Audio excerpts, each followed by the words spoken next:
अस्सलामुअलैकुम स्टूडेंट्स, मैं आपको वेलकम करता हूं टोटल क्वालिटी मैनेजमेंट के लेक्चर नंबर 24 में। लेक्चर नंबर 24 का मेन टाइटल है ISO 9001 2000 QMS clause number 6 resource management. इस लेक्चर के अंदर जो हाईलाइटेड नोट्स हम यूज़ कर रहे हैं ये फ्री ऑफ कॉस्ट आप हमसे ले सकते हैं। आज के लेक्चर में जो टॉपिक हम डिस्कस करने वाले हैं उसमें है ISO 9001 2000 quality management system requirement. Second हमारा टॉपिक है ISO 9001 2000 quality management system requirements. इस लेक्चर के अंदर ओवरऑल हम क्वालिटी मैनेजमेंट सिस्टम्स की रिक्वायरमेंट के रिलेटेड जो चीज़ें रिक्वायर्ड होती हैं उसके ऊपर बात करेंगे। हमेशा की तरह आपसे रिक्वेस्ट है, वीडियो को लाइक करें, शेयर करें, चैनल को सब्सक्राइब ज़रूर कर लें और आप हमें कमेंट सेक्शन में बताएं कि आपको हमारी वीडियोस कैसी लग रही हैं और मज़ीद कौन से टॉपिक्स हैं जिसके ऊपर आप वीडियो चाहते हैं। टॉपिक से मेरी मुराद ये है कि जैसे कि आप चाहते हैं कि हम MGD 510 के गेस्ट पेपर्स बना दें जिसमें इंपॉर्टेंट सब्जेक्टिव क्वेश्चन और MCQs हो, या आप चाहते हैं हम किसी और सब्जेक्ट के नोट्स आपको बना के प्रोवाइड करें, या आप चाहते हैं कि हम लाइव क्विज अटेम्प्ट करें या असाइनमेंट्स आपको करके दिखाएं। जिस चीज़ में रिलेटेड आपको हेल्प चाहिए, एग्जाम से रिलेटेड हेल्प चाहिए, आप हमें कमेंट सेक्शन में बताएं। उससे रिलेटेड वीडियो इंशाल्लाह हम आपकी एक्सपेक्टेशन के मुताबिक बनाने की कोशिश करेंगे। तो आइए अपने इस लेक्चर को स्टार्ट करते हैं। सबसे पहले हमारा टॉपिक है ISO 9001 2000 quality management system requirements. इसमें क्लॉज नंबर 6 हम डिस्कस करने जा रहे हैं। क्लॉज नंबर 6 की मेन हेडिंग है रिसोर्स मैनेजमेंट और 6.1 है provision of resources. Resource management से मुराद है जो रिसोर्सेज ऑर्गेनाइजेशन के पास अवेलेबल है उनको उनकी मैनेजमेंट, और प्रोविजन ऑफ रिसोर्सेज से मुराद है कि जो रिसोर्सेज मैनेजमेंट के पास अवेलेबल है वो एलोकेट करे लोगों को, ताकि जिस बंदे को जो रिसोर्स रिक्वायर्ड है उसको वही एलोकेट की जाए और जितनी उसको रिक्वायर्ड है उतनी एलोकेट की जाए। The organisation shall determine and provide the resources needed. Organisation की रिस्पॉन्सिबिलिटी है कि वो रिसोर्सेज प्रोवाइड करे काम करने के लिए to implement and maintain the quality management system and continue improvement effectiveness. इससे क्या होगा कि इम्प्लीमेंट किया जाएगा क्वालिटी मैनेजमेंट सिस्टम को और उसको मेंटेन किया जाएगा और कंटिन्यूसली उसकी इफेक्टिवनेस से इंप्रूवमेंट अचीव की जाएगी। तो enhance customer satisfaction by meeting customer requirement. Customer satisfaction achieve की जाएगी किस तरीके से? कस्टमर रिक्वायरमेंट को मीट करके। जनरल गाइडलाइंस यहाँ पे दी गई है 6.1 की, और 6.1.1 में इंट्रोडक्शन है। तो यहाँ पे हम इंट्रोडक्शन देख लेते हैं। अच्छा, मैंने आपके लिए क्या किया है, अगर आप मेरे चैनल पे नए हैं और इस वीडियो को पहली दफ़ा देख रहे हैं तो ये जो पॉइंट्स दिए हुए हैं ये बहुत ज़्यादा टेक्निकल पॉइंट्स दिए हुए होते हैं और थोड़े से हार्ड होते हैं समझने के लिए। तो मैं क्या करता हूँ, आपके लिए सिंपल से नोट्स बनाकर यहाँ पर लिख देता हूँ। इसको आप पढ़कर, देखकर या वीडियो को देखकर आप इजीली जो है समझ सकते हैं कि इन टॉपिक के अंदर क्या कहा जा रहा है, इसकी डेफिनेशन क्या है, कॉन्सेप्ट क्या देने जा रहे हैं। और इसको देख के आप इजीली समझ सकते हैं। ना सिर्फ समझ सकते हैं बल्कि एग्जाम में जाके आपका कॉन्सेप्ट इंशाल्लाह जब क्लियर होगा तो अपने अल्फाज में आप लिख भी सकते हैं। To achieve quality management goal, organization must identify and provide necessary resources including people, suppliers, information, infrastructure, work environment and finances। Quality management system के गोल्स को अचीव करने के लिए ऑर्गेनाइजेशन के ऊपर ये चीज़ ज़रूरी है कि ऑर्गेनाइजेशन की जो टॉप मैनेजमेंट है वो आइडेंटिफाई करे और प्रोवाइड करे कि किस नेसेसरी रिसोर्सेज की जो है रिक्वायरमेंट है। जैसे कि काम करने के लिए लोगों की ज़रूरत है, रॉ मटेरियल आप सप्लायर से लेंगे, क्या प्रोडक्ट बनानी है उसके लिए इंफॉर्मेशन की रिलेटेड है। अब जिस जगह पे वो बनेगी, इंफ्रास्ट्रक्चर, फैक्ट्री, ऑफिस, ऐसे इन्वायरमेंट होना चाहिए, वर्क इन्वायरमेंट अच्छा होना चाहिए, और फाइनेंसिस यानी कि पैसे की रिक्वायरमेंट है। Consideration include timely provision, resource provision, both tangible facilities and intangible intellectual property, fostering information, organisation structure, information management, competence enhancement through training and environment impact planning. Consideration क्या होनी चाहिए ऑर्गेनाइजेशन की, top management की, कि वो आप timely resources provide करें, यानी कि टेंजिबल रिसोर्सेज भी और इनटेंजिबल रिसोर्सेज भी। अगर आपने अकाउंटिंग पढ़ी है तो टेंजिबल वो एसेट होते हैं जिनको आप छू कर देख सकते हैं, इनटेंजिबल वो एसेट होते हैं जैसे कि कॉपीराइट हो गए, सॉफ्टवेयर हो गए।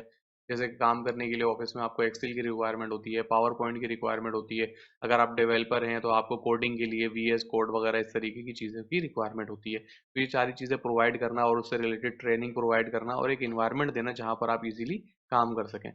एक रियल लाइफ एग्जांपल देखते हैं। एक मिसाल ले लें कि आप एक सॉफ्टवेयर कंपनी में हैं, ठीक है? तो सॉफ्टवेयर कंपनी का मतलब है कि वो एक और वो software company, development company softwares बनाती है और उनका मेन मकसद है कि वो अपनी क्वालिटी को इम्प्रूव करें। अब जो रिसोर्सेज वो प्रोवाइड करेंगे उनमें स्किल डेवलपर होंगे जिनको कोडिंग करना आती हो तो लोग होंगे, रिलायबल टेक्नोलॉजी होगी यानी कि अच्छे जो है उनके पास सिस्टम पीसीज वगैरह होने चाहिए, कटिंग एज डेवलपमेंट टूल्स होने चाहिए जैसे कि वहाँ पे प्रिंटर मौजूद होना चाहिए, उसके बाद जो है वो PDF रीडर्स मौजूद होने चाहिए, और एयर कंडीशन मौजूद होने चाहिए, लैपटॉप्स मौजूद होने चाहिए, हाई क्वालिटी सिस्टम्स मौजूद होने चाहिए, वाईफाई कनेक्शन मौजूद होना चाहिए। एक कोलैबोरेटिव वर्क, इंटेलेक्चुअल प्रॉपर्टी यानी कि जो इनटेंजिबल एसेट होंगे उसमें अंदर सॉफ्टवेयर्स आपके हो गए, रजिस्टर्ड सॉफ्टवेयर होने चाहिए, अच्छे कंप्यूटर्स होने चाहिए, उनके अंदर अच्छे ग्राफिक कार्ड्स होने चाहिए, उनके ड्राइवर्स अपडेटेड होने चाहिए। ये सारी इंटेंजिबल प्रॉपर्टीज होंगी। उसके बाद एक बजट होना चाहिए ताकि आप सॉफ्टवेयर खरीद सकें, सैलरी दे सकें। और उसके बाद जो स्किल्ड डेवलपर वहाँ पे काम कर रहे हैं, आपको पता है जैसे कंप्यूटर में आए दिन नई टेक्नोलॉजी आ रही होती है, तो उनको डेवलप करने के लिए उनकी ट्रेनिंग होनी चाहिए। और वो जो काम कर रहे हैं वो ऐसा हो कि एनवायरनमेंट को नुकसान ना पहुंचा रहा हो। एफिशिएंट रिसोर्स मैनेजमेंट होनी चाहिए और इस चीज़ को इंश्योर करना चाहिए कि क्वालिटी आउटकम जो है वो अच्छा निकल गया है। तो इंट्रोडक्शन हमें क्लियर हो गया होगा। एक हमने सॉफ्टवेयर कंपनी की एग्जांपल भी देखी यहाँ पर। दूसरा टॉपिक है ह्यूमन रिसोर्सेज 6.2। 6.2.1 के जनरल है personal performing work affecting product quality shall be competent on the basis of appropriate education training skill and experience. तो ह्यूमन रिसोर्सेज एचआर डिपार्टमेंट क्या करता है कि लोगों को हायर कर रहा होता है, ऐसे लोगों को हायर कर रहा होता है जो कि कॉम्पिटेंट हो उस जॉब के लिए, इतनी उनकी एजुकेशन हो। जब भी आप कोई जॉब देख रहे होते हैं तो उस पर दिया हुआ होता है कि ये काम आपको करना होगा। इतनी डिटेल में नहीं होता, लेकिन आपको बताया गया है कि भाई ऑफिस की रिक्वायरमेंट होगी, एक्सेल की स्पेशलाइजेशन चाहिए, एडवांस एक्सेल आपको आना चाहिए। अगर कोडिंग से रिलेटेड जॉब है तो आपको कोडिंग आनी चाहिए, जावा स्क्रिप्ट या HTML CSS ऐसी कोई लैंग्वेज आनी चाहिए, आपके पास एक स्किल होनी चाहिए। और एक्सपीरियंस मेंशन होता है कि इतना एक्सपीरियंस आपके पास होना चाहिए। 6.2 है human resources involvement of people. यहाँ पे सिर्फ एक छोटा सा इंट्रोडक्शन दिया है, यहाँ पे हम इसको डिटेल में डिस्कस करते हैं। For organisation success and innovation, innovative people involve people by identifying competence need, providing ongoing training, defining responsibilities, setting objective, facilitating open communication, recognize achievement, fostering teamwork, utilizing technology for feedback, measuring satisfaction, addressing employee turnover। अब यहाँ पे देखिए कितनी सारी चीजें दी गई हैं, पूरे HR को यहाँ पे इन्होंने समेट के रख दिया है कि आपने जो है ऑर्गेनाइजेशन की सक्सेस के लिए और उसकी तरक्की के लिए आपको क्या ऐसे लोग चाहिए होते हैं जिनको कंपिटेंट हो। सही है। और फिर कंपिटेंट लोग आपने हायर कर लिए, उसके बाद उनको ऑनगोइंग ट्रेनिंग के प्रोसेस से गुजारना है, आपने उनको उनकी रिस्पॉन्सिबिलिटीज बतानी है, आपने उनको उनके ऑब्जेक्टिव्स बताने हैं, आपने फैसिलिटेट करना है ओपन कम्युनिकेशन। ओपन कम्युनिकेशन से मुराद ये है कि वो कोई भी मसला आ रहा है, कोई आइडिया है, तो वो इजीली डिस्कस कर सकें। आपने उनकी अचीवमेंट को रिकग्नाइज करना है, टीम वर्क को परफॉर्म करना है, उनको एक अच्छी टेक्नोलॉजी प्रोवाइड करनी है, उनको सेटिस्फेक्शन इंप्रूव करनी है, उनकी सैलरी में इंसेंटिव्स देके, उनको बोनसेस देके, उनको अवार्ड्स वगैरह देकर। और एम्प्लॉय टर्नओवर, जो एम्प्लॉयज की जो प्रॉब्लम्स आ रही होती हैं, सारी चीज़ आती हैं, उनको आपने जो है वो डिस्कस करना है उनके साथ।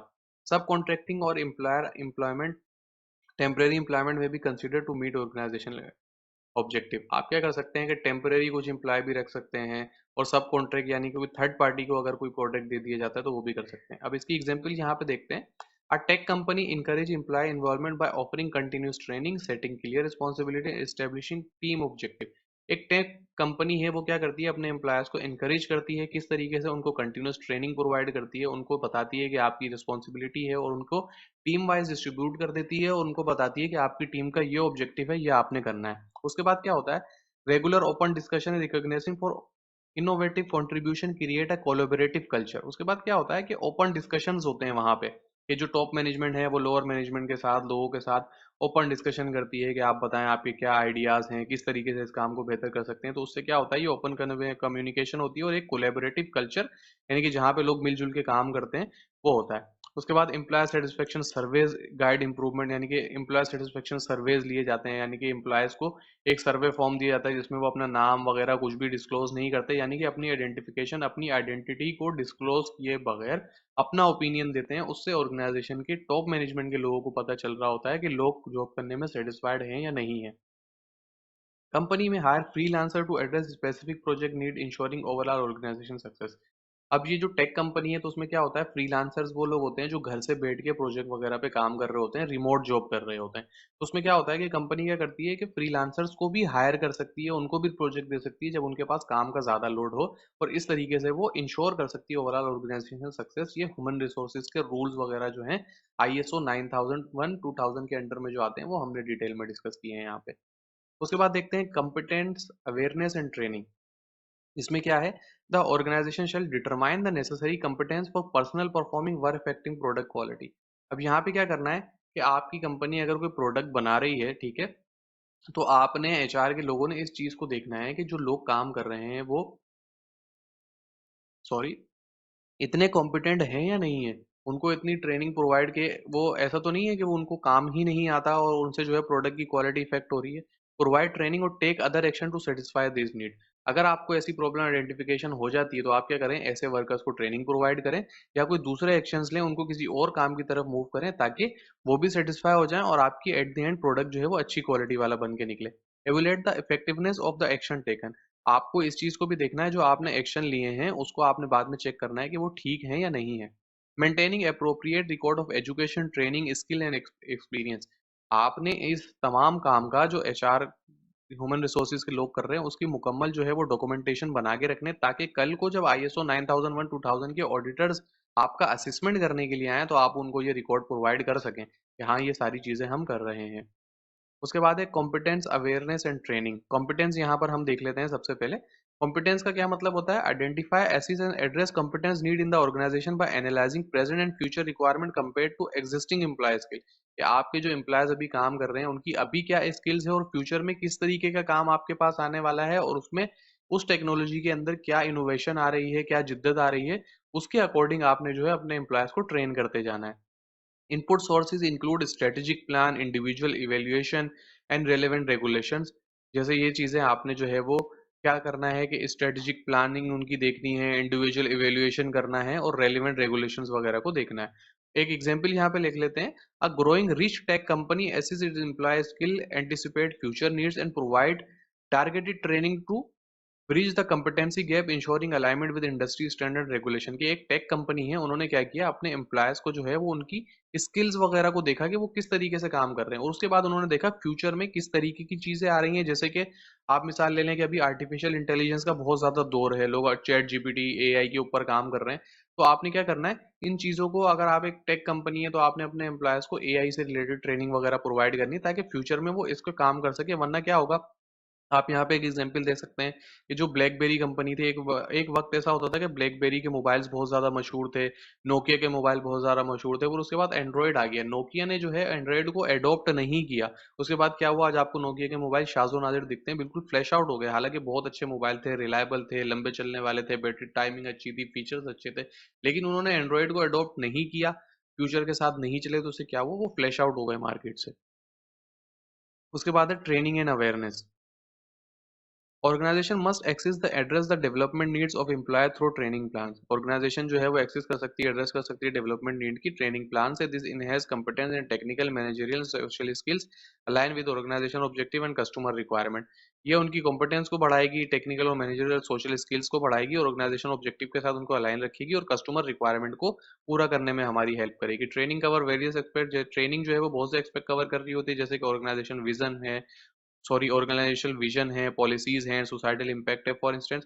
तो तो ऑर्गेनाइजेशन का जो विजन है और जो उनकी पॉलिसीज हैं और सोसाइटी पे उसका जो इम्पैक्ट हो रहा है, इन सारी चीज़ों के साथ वो ऐसे एम्प्लॉय जिनको आप ट्रेन करते हैं वो इम्पैक्ट करते हैं। फॉर इंस्टेंस एक एग्जांपल यहाँ पे ले लेते हैं। Tech company provide regular training on emerging technology. एक टेक कंपनी है वो के इमर्जिंग टेक्नोलॉजीज के ऊपर रेगुलरली ट्रेनिंग प्रोवाइड कर रही है अपने वर्कर्स को। उससे क्या होगा, management tools and customer centric approach to ensure employee stay competent and contribute to the company. तो इस चीज को वो ट्रेनिंग क्यों प्रोवाइड कर रहे हैं, वो इस बात को मेक श्योर करना चाह रहे हैं कि एम्प्लॉय जो है वो कॉम्पिटेंट रहें और कंट्रीब्यूट कर सके कंपनी की ग्रोथ में कंटिन्यूअसली। उसके बाद है infrastructure. The organisation shall determine, provide and maintain the infrastructure needed to achieve conformity to product requirement. Infrastructure include as applicable. Organisation की जिम्मेदारी है कि वो प्रोवाइड करे और मेंटेन करे एक अच्छे इंफ्रास्ट्रक्चर को, ताकि वर्कर अच्छे से काम कर सकें और अच्छी प्रोडक्ट रिक्वायरमेंट को पूरा कर सकें। इंफ्रास्ट्रक्चर के अंदर कौन कौन सी चीजें होती हैं? बिल्डिंग हो गई, वर्क स्पेस हो गया, एसोसिएटेड यूटिलिटीज। यानी कि बिल्डिंग रिक्वायर्ड होगी, वर्क स्पेस रिक्वायर्ड होगा जहां लोग आसानी से काम कर सकें। एसोसिएट यूटिलिटीज से मुराद है यहाँ पे वॉशरूम की सहूलत होनी चाहिए, कैंटीन होनी चाहिए, वाटर होना चाहिए। दूसरी जो मेन रिसोर्सेज होती हैं वो वहाँ पे प्रोवाइड होनी चाहिए। प्रोसेस इक्विपमेंट है, हार्डवेयर एंड सॉफ्टवेयर, अगर सारी कोई मशीन्स रिक्वायर्ड हैं, कोई सॉफ्टवेयर रिक्वायर्ड है, वो सारी चीज़ें होनी चाहिए। सपोर्टिंग सर्विसेज हैं, जैसे ट्रांसपोर्ट होनी चाहिए, कम्युनिकेशन होनी चाहिए। उसके बाद इंफ्रास्ट्रक्चर को यहाँ पे हम डिटेल में देख लेते हैं। Infrastructure form the operational foundation encompassing facility technology and supporting services. Infrastructure जो है वो एक फाउंडेशन होता है, आप इस तरीके से ले सकते हैं इसको। Organisation must define, maintain and access infrastructure considering objective performance, safety and environmental aspect. Organisation जो है वो इस चीज़ को लाजमी देखें कि जो वो इंफ्रास्ट्रक्चर बना रहे हैं वो अच्छा होना चाहिए, मेंटेन होना चाहिए। उसमें आपने सेफ्टी देखना है, इन्वायरमेंट देखना है, उसकी परफॉर्मेंस और ऑब्जेक्टिव वगैरह देखने हैं।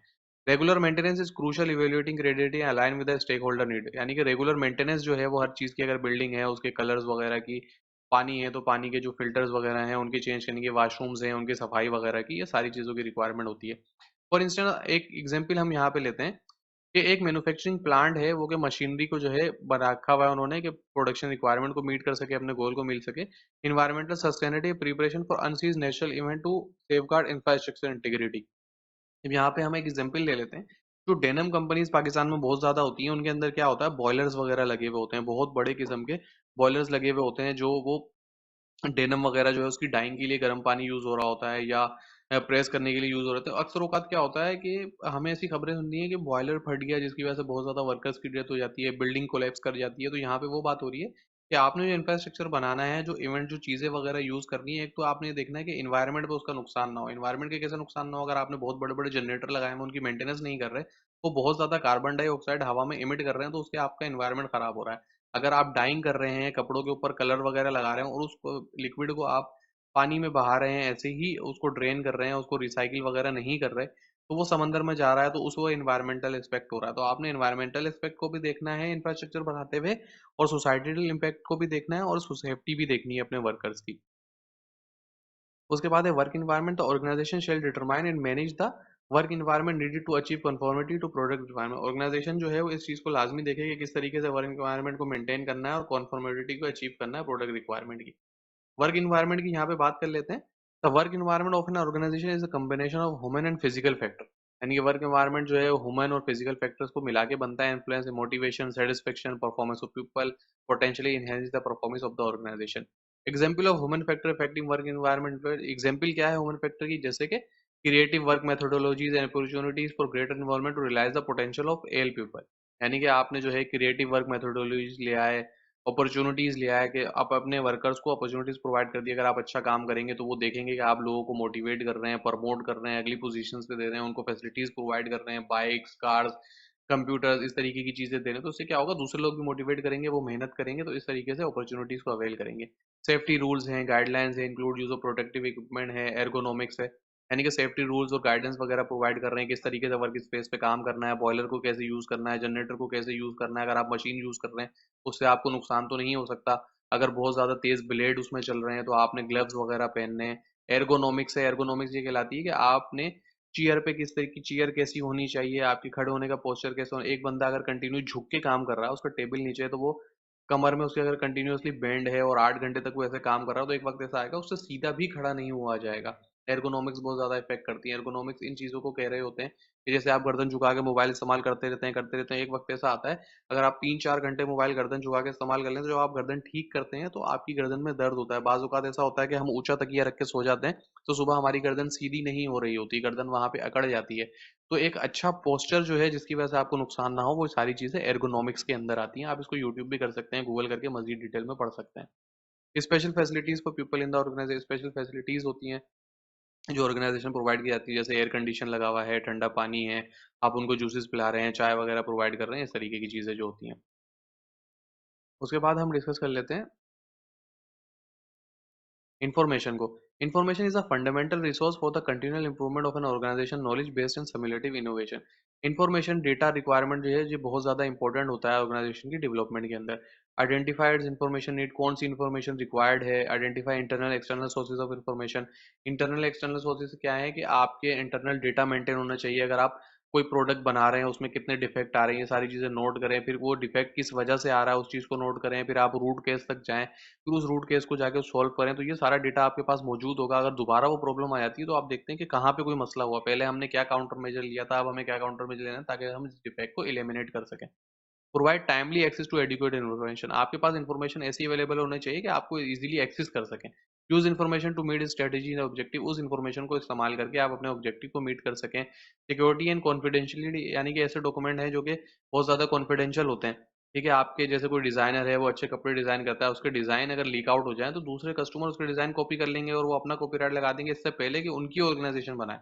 तो कॉन्फिडेंशियलिटी जो है, वो जो भी बहुत इंपॉर्टेंट होती है, इसका भी एक सिस्टम होना चाहिए। उसके बाद है हमारे पास supplier and partnership. Organisation enhance value by fostering transport, communication and process improvement with supplier and partners. Organisation जो है वो अपनी प्रोडक्ट को अच्छा करती है, अपनी वैल्यू, अपने प्रोडक्ट की वैल्यू को अच्छा कर रही होती है, किस तरीके से ट्रांसपेरेंट कम्युनिकेशन करती है और अपने प्रोसेसेस को इंप्रूव करती रहती है सप्लायर के साथ और पार्टनर्स के साथ। This involve optimise partnership, establish effective communication, valuing customer, valuating supplier capabilities, encourage control and improvement, involving partner in strategic decision.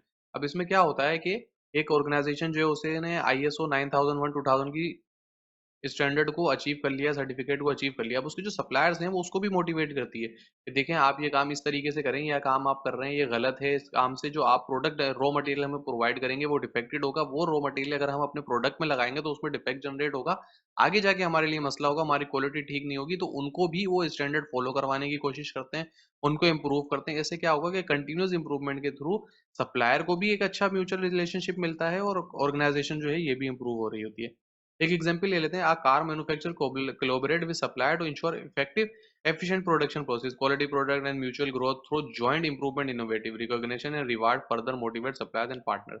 इसमें क्या होगा कि एक कार मैन्युफैक्चरिंग कंपनी है वो अपने सप्लायर्स के साथ कोलैबोरेट करती है कि देखें आपको जो चीजें चाहिए, कुछ चीजें मैं रिक्वायर्ड कर देता हूँ। जैसे आप एक सप्लायर है आपका, वो आपको जो है वो टायर्स वगैरह प्रोवाइड करता है, उसके पास क्वालिटी इतनी अच्छी नहीं है, तो आपने उसको मशीन खरीद के दे दी कि ये मशीन आप ले लें, अभी इस्तेमाल कर लें, जब आप अगली पेमेंट मुझे कर रहे होंगे 1 साल के अंदर, ये आप थोड़े थोड़े करके पैसे दे दीजिएगा। इससे क्या होगा कि सप्लायर्स की क्वालिटी इंप्रूव हो जाएगी और एट द एंड रियल में आपकी क्वालिटी भी इफेक्ट करेगी, क्योंकि आप उससे रॉ मटेरियल टायर्स लेके अपनी कार्स वगैरह में लगा रहे हैं। तो इससे क्या होगा कि दोनों मोटिवेट होते हैं। उसके बाद है natural resources, consideration should be given to natural resources that can influence the performance of the organization. Natural resources जो है जैसे कि पानी है, गैस है, इन चीज़ों को भी इंपॉर्टेंस देनी चाहिए, ये भी ऑर्गेनाइजेशन इफेक्टिवनेस में और उसकी परफॉर्मेंस में बहुत अहम रोल प्ले करते हैं। while such resources are often out of direct control of organization, they can have significant positive और negative effect on its health। हालांकि ये जो रिसोर्सेज हैं इनके आप डायरेक्ट कंट्रोल नहीं कर सकते, ठीक है। जैसे दूसरी रिसोर्सेज अपने एम्प्लॉयज को आप ट्रेन कर सकते हैं, अपने एम्प्लॉयज पे आपका ज्यादा इन्फ्लुएंस होता है as compare to natural resources, जो कि गैस आपको बाहर से प्रोवाइड हो रही है, पेट्रोल डीजल आपको बाहर से प्रोवाइड हो, उसको आप डायरेक्टली कंट्रोल नहीं कर सकते, लेकिन अपनी ऑर्गेनाइजेशन के अंदर आप ऐसे इफेक्ट लगा सकते हैं कि उसका आप यूज बहुत अच्छे तरीके से करें, एफिशिएंटली तरीके से करें, उसको जाया ना होने दें, पानी को जाया होने से बचाएं, अपने वर्कर्स को ट्रेन करें, गैस को जाया होने से बचाएं, डीजल को अच्छे से यूज करें, उसको इस्तेमाल अच्छे से करें, उसको जलने ना दें, उसकी सेफ्टी प्रिकॉन्ट्री मेजर्स जो हैं वो अच्छे से लें। उसके बाद है फाइनेंशियल रिसोर्सेज, और ये लास्ट टॉपिक है हमारे इस लेक्चर का। Manage finance resources effectively for the quality management system, compare actual usage with plans, take action, explore innovative approaches। आपने फाइनेंशियल रिसोर्सेज को जो है अच्छे तरीके से मैनेज करना है, उसके लिए प्लान बनाने हैं, उसके अकॉर्डिंग एक्शन लेने हैं और इनोवेटिव अप्रोचेस लेनी है। Quality system deficiency impact finances, intellectual process failure, waste, external compensation, cost lost and customer. Quality management system ISO 9001 2000 तो क्वालिटी मैनेजमेंट सिस्टम है, ये किस तरीके से हेल्प कर रहा होता है। देखें जब आप एक अच्छे प्रोडक्ट बनाएंगे तो उन प्रोडक्ट में डिफेक्ट नहीं आएंगे, वो प्रोडक्ट खराब नहीं होंगे, जाया नहीं होंगे, उससे क्या होगा एट दी एंड आपकी कॉस्ट बचेगी। Reporting on these aspect aids improvement in management reviews, financial report related to system performance, product quality are crucial.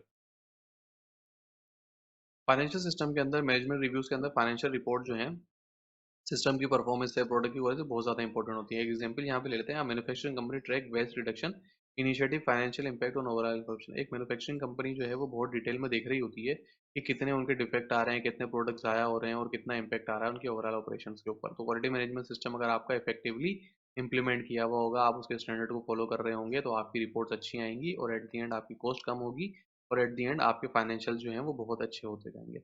तो गाइज ये था आज का लेक्चर, आई होप सो आपको समझ में आ गया होगा।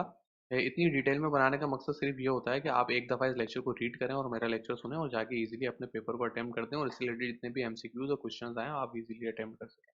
तो आज की वीडियो में इतना ही, मिलते हैं अगली वीडियो में। जब तक दुआओं में याद रखिएगा। आपसे रिक्वेस्ट है, वीडियो अगर अच्छी लग रही है वीडियो को लाइक कर दें, शेयर कर दें और कमेंट ज़रूर किया करें। जब आप लाइक और कमेंट करते हैं तो यूट्यूब इस वीडियो को मजीद स्टूडेंट तक सेंड करता है, उनको शो करता है और हमारे व्यूज़ बढ़ते हैं और हम मोटिवेट होते हैं कि आपके लिए ऐसी ऐसी अच्छी मजीद वीडियोज़ लेकर आएँ। आज की वीडियो में इतना ही, मिलते हैं अगली वीडियो में। जब तक दुआओं में याद रखिएगा। अल्लाह हाफ़िज़।